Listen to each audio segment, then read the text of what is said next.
Okay, this presentation is about PDD NOS. It's a pervasive developmental disorder not otherwise specified, and I'll tell you why. What is it? Well, it's a pervasive disorder, which means that it is a disorder that you can see in different aspects in life. So it's not just one main thing someone struggles with, but it's in different aspects in life. It's a rest group of all developmental disorders. So it's not specified, so not otherwise specified.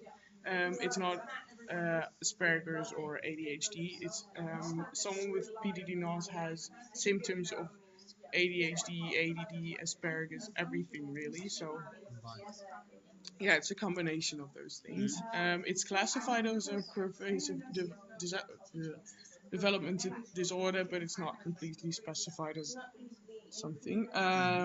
It has similarities with specified autism disorders and ADHD, so that's the combination. The characteristics of someone with PDD-NOS is that someone could be really, really introvert, so they have quite some difficulties with social interactions. Someone with PDD-NOS has a lot of troubles with structure and planning. It's you just saw in the prefrontal thing. They have problems with social interactions. Sometimes people with PDD-NOS have some kind of obsession for a field of interest. So that's why you see the boy with the hot air balloons.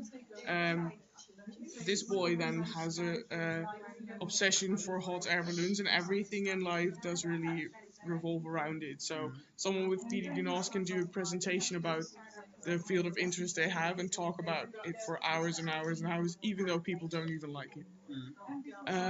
They also have some problems with body language, facial expressions, and motorical issues. Someone with PDD-NOS has to learn if someone's crying, what is happening and what they have to do. If we see someone crying, we know naturally that someone's sad and that you need to comfort someone. But they see someone with water on their face and they don't know, so they have to learn, okay, this is crying and you cry because you're sad, and if you're sad, what do I have to do to make someone feel better again? So something we do naturally, for them they have to do it in steps. So all information that comes in via eyes, ears, or whatsoever, they really have to take steps to take up the information. So it takes a bit more time, which is also in class. If you ask a question, you need to wait for a few seconds so they can take up the question and really think about a good answer. I put in that all characteristics are different per individual, which is really important to know because the symptoms might be different for everyone. So someone has a bit more of the symptoms of ADHD and a bit less of Asperger's, or the other way around. So it could be really different per person. The cause of PDD-NOS is not entirely clear. They only know that it's a developmental disorder in the brain. So that's why you can see that the information comes in differently and they have to take steps to take it all up.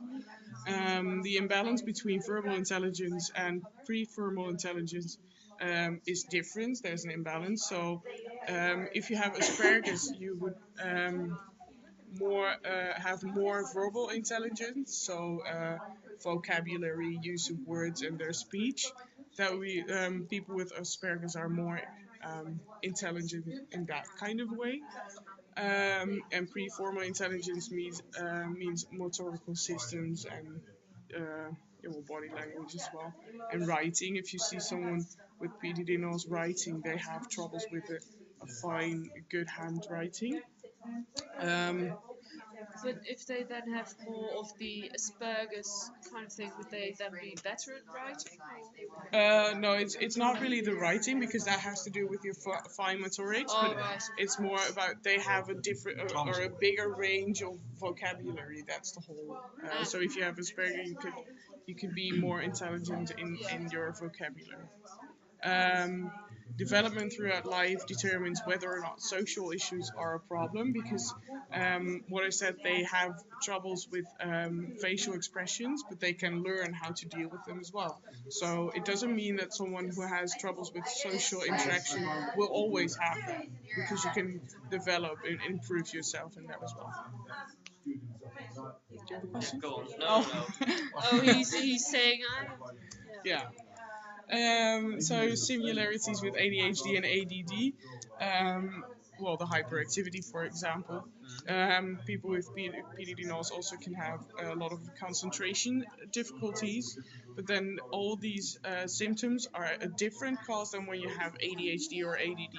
So they have the symptoms, but it's not the same as actually having ADHD or ADD. And what's the difference? No. Well, they do not precisely know what the difference cause is. It does have to do with the background of your disorder as well. But normally, when you see a very hyperactive child, you would say, "Oh, he has ADHD." But the difference can be that he has hyperactivity, but he doesn't have all the other aspects of ADHD. So then you go to PDD NOS again. So that could also be for concentration as well. And is it like genetic? No, it's not genetic. Not what I know. Let's put it that way. So I'm not sure.